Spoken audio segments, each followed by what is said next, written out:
বলেছিলাম না বেঁচে থাকলে কাল আবার দেখা হবে। ব্যাড নিউজ গাইস, বেঁচে আছি। শ্বশুর বাড়ির ফর্মালিটি পূরণ করে রওনা দিয়ে দিলাম বাপের বাড়ির উদ্দেশ্যে। বেশ কিছুক্ষণ অপেক্ষা করার পর আমার পার্সোনাল হেলিকপ্টারটা এসে আমাকে রিসিভ করলো। কিন্তু অবাক করা বিষয়, এই হেলিকপ্টারটা মাটিতে চলে এবং এটা 4টা চাকা আছে। আর মশাল দিঘি টু গাজর ভাড়া নেয় মাত্র 10 টাকা। এই রাস্তাতে যেতে যেতেই দেখি আমাকে এগিয়ে নেওয়ার জন্য এসেছে আমার ম্যাগি। রাস্তার ধারে হঠাৎ মানুষের চামড়া পড়া গাধাগুলো চোখে পড়লো। দেখার সাথে সাথে আমি টাকার লোভ দেখি কয়টা শেয়ার ভিক্ষা চাইতে শুরু করে দিলাম।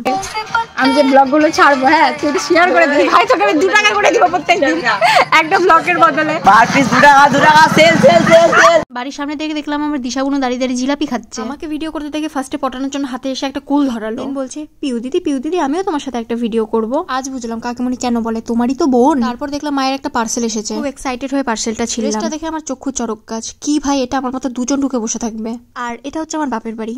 আই নো ফার্স্টে দেখে এটাকে জঙ্গল মনে হতে পারে, না এখানে মানুষও বসবাস করে। বাড়ি তো না, যেন পুরো সবজি মান্ডি। ছিম, লাউ, কুমড়ো, কলা আর কি কি যেন হয়, লঙ্কা, কি পাওয়া যায় না আমার বাড়িতে। সাথে চর্বিওয়ালা জন্তুটাকেও পোষে আমার মা। যে কোনো কাজে তো লাগে না, আরো ভালো কাজকে অকাজ করে থুয়ে দেয়। এটাকে হাসপাতালের পেছনে ড্রেন থেকে কুড়িয়ে এনেছিল। দিশা তোমাদেরকে একটা ম্যাজিক দেখাবে। এই দেখো, প্রথমে আছে একটা আঙ্গুল, হাতটা একটু শেক করলে হয়ে যাবে 2টো। থ্যাঙ্কস গড, আজকে পিসি সরকার আর বেঁচে নেই। আরো একটা রেয়ার জিনিস আছে যেটা আমাদের বাড়িতে আর কারো বাড়িতে নেই, বিদেশি কুমোট। না যেটা বসে আছে সেটা না, যেটার উপরে বসে আছে সেটা। এই যে এটা বাড়ি তো নয়, যেন জাদুঘর আর চিড়িয়াখানার মিক্সচার। ফালতুকে অকাজ করে জীবন থেকে আরো একটা দিন কমিয়ে দিলাম। আজকের মতো প্যাক আপ। সকলে ভালো থেকো। গরম পড়ে গিয়েছে তাই মশারি টাঙিয়ে ঘুমিও, নাহলে মাঝরাতে হিমিশ রেশমির গান আর ফিমেল মস্কিউটোর চুমুখেও। Tata, bye bye, good night.